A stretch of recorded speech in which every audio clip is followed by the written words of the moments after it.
కమలం పార్టీ కారుబాట్లో నడుస్తుందా? గెలుపు గుర్రంతో సమరానికి సై అంటుందా? లేక బీసీ కార్డు ప్రయోగిస్తుందా? కాషాయం పార్టీ పెద్దల మనసులో ఏముంది? ఆశావహులకే అవకాశం ఇస్తారా? అనూహ్యంగా కొత్త అభ్యర్థిని తెరపైకి తెస్తారా? జూబ్లీహిల్స్ బరిలో నిలిచే అదృష్టం వరించేది ఎవరికి? గెలుపే లక్ష్యంగా కాషాయ పార్టీ ఎలాంటి వ్యూహరచనలు చేస్తోంది? ఆ వివరాలు ఈ కథనంలో తెలుసుకుందాం.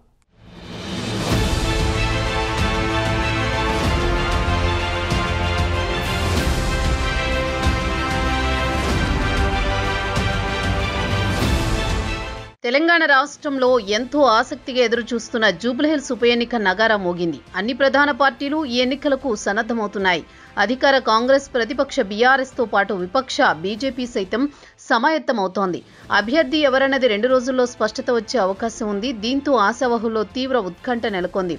ఆశావహులు టికెట్ కోసం ఇప్పటికే రాష్ట్ర నాయకత్వం, హైకమాండ్ను ప్రసన్నం చేసుకునే పనిలో ఉన్నారు. ఈ ఎన్నికకు నోటిఫికేషన్ వచ్చిన వెంటనే 2 మహిళా నేతలు పార్టీ రాష్ట్ర అధ్యక్షుడు రామచంద్రరావును కలిసి తమ అభ్యర్థిత్వం గురించి విన్నవించుకున్నట్టు తెలుస్తోంది. జూబ్లీహిల్స్ ఉప ఎన్నికల్లో పోటీ చేసేందుకు బీజేపీ నుంచి జూటూరి కీర్తిరెడ్డి, లంకల దీపక్ రెడ్డి, ఆకుల విజయ, వీరపనేని పద్మ టికెట్ ఆశిస్తున్నారు. ఇందులో లంకల దీపక్ రెడ్డి ఇప్పటికే టికెట్ తనకేనని సోషల్ మీడియాలో ప్రచారం చేయించుకుంటున్నారు. ఉప ఎన్నికకు నోటిఫికేషన్ వెలువడడంతో మహిళా నేతలు జూటూరి కీర్తిరెడ్డి, వీరపనేని పద్మ అధ్యక్షుణ్ణి కలిసి తమ అభ్యర్థనను పరిగణలోకి తీసుకోవాలని కోరినట్టు తెలుస్తోంది.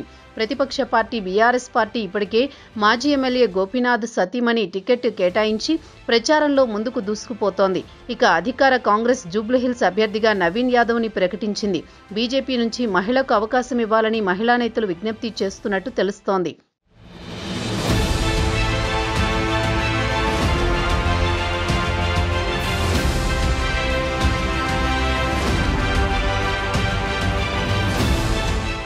జూబ్లీహిల్స్ ఉప ఎన్నికల కోసం రాష్ట్ర బీజేపీ నాయకత్వం మానిటరింగ్ కమిటీ వేయడంతో పాటు అభ్యర్థి ఎంపికకు త్రిసభ్య కమిటీని నియమించింది.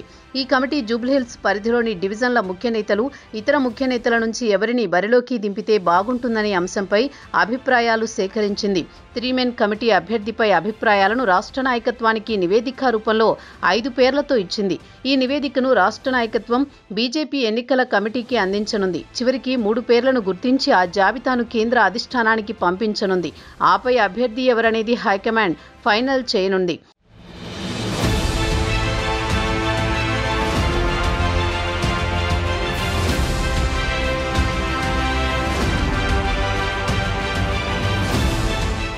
జూబ్లీహిల్స్ ఉప ఎన్నికల్లో కేంద్ర మంత్రి కిషన్ రెడ్డిది ప్రధాన భూమిక కానుంది. సికింద్రాబాద్ లోక్సభ పరిధిలో జూబ్లీహిల్స్ అసెంబ్లీ సెగ్మెంట్ ఉండడమే దీనికి కారణం. అంతేకాదు రాష్ట్ర నాయకత్వంతో పాటు ఎంపీ ధర్మపురి అరవింద్ సైతం ఈ ఎన్నికల పూర్తి బాధ్యత కిషన్ రెడ్డిదే అని స్పష్టం చేశారు. అభ్యర్థి ఎంపిక మొదలు ప్రచారం, గెలుపు వంటి అంశాలన్నీ కిషన్ రెడ్డిపైనే ఉన్నాయనేందుకు ఇదే నిదర్శనం. అయితే జూబ్లీహిల్స్ నియోజకవర్గ పరిధిలో 7 డివిజన్లున్నాయి.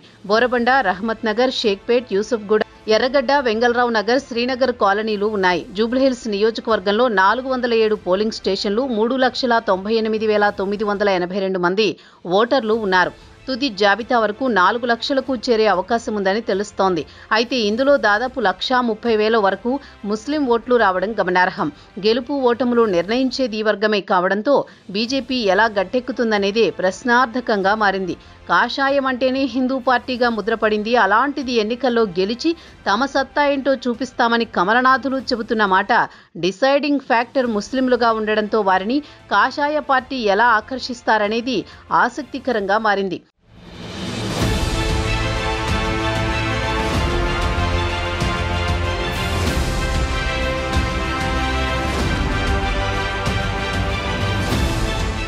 జూబ్లీహిల్స్ లో కాషాయం జెండా ఎగరాలంటే గెలుపు గుర్రాలకు టికెట్ ఇవ్వాలని అంటున్నాయి పార్టీ శ్రేణులు.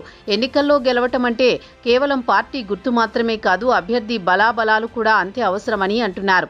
నాయకుల అనుచర గణం కంటే ప్రజలతో మమేకమై ప్రజాసేవా కార్యక్రమాలు చేసేవారికి ఇస్తే బాగుంటుందని అభిప్రాయం వ్యక్తమవుతోంది.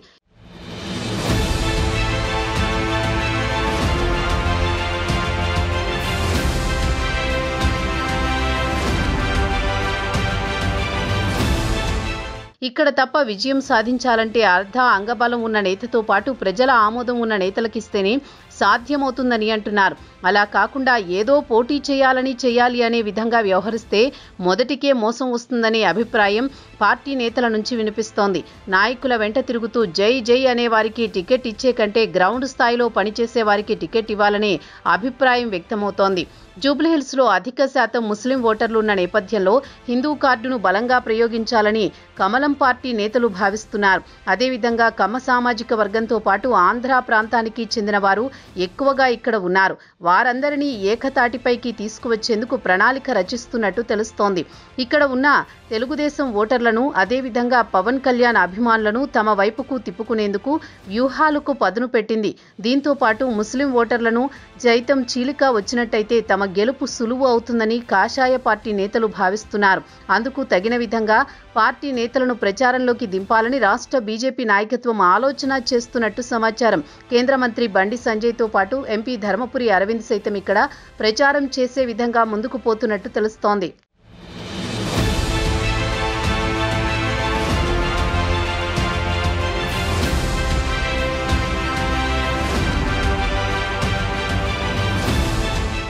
జూబ్లీహిల్స్ ఉప ఎన్నికల్లో పోటీ నుంచి కమలం పార్టీ నుంచి ఆశావహులు పెద్ద సంఖ్యలో ఉండడం, దానికి తోడు మహిళా నేతలే ఎక్కువగా టికెట్ను ఆశిస్తున్నారు.